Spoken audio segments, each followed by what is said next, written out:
Totoo po yan. Sang-ayon po ako sa inyo. Totoo po yan. Kasi ganito po yun, kabayan. Yung mga tumatakbo ng pagka-presidente dyan, popularity lang yan.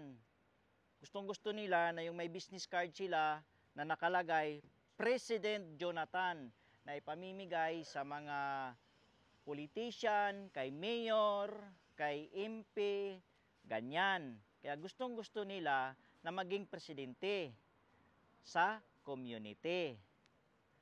Nasagot ko na. Pangalawa, walang nagawa. Paano kasi? Puro naman may mga trabaho ang mga tumatakbo dyan ng mga direktor at presidente. Busy-busy din sila. At saka wala daw silang sweldo. Kaya ganon na hindi kayo natutulungan.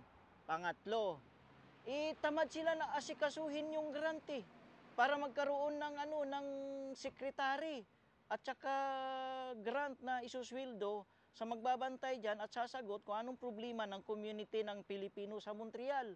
Tamad. Alam mo sabi nila, yung mga tumakbo ng presidente, yung mga naging direktor dyan, ayaw nila yung ganun na may grant kasi gusto nila yung $10 membership.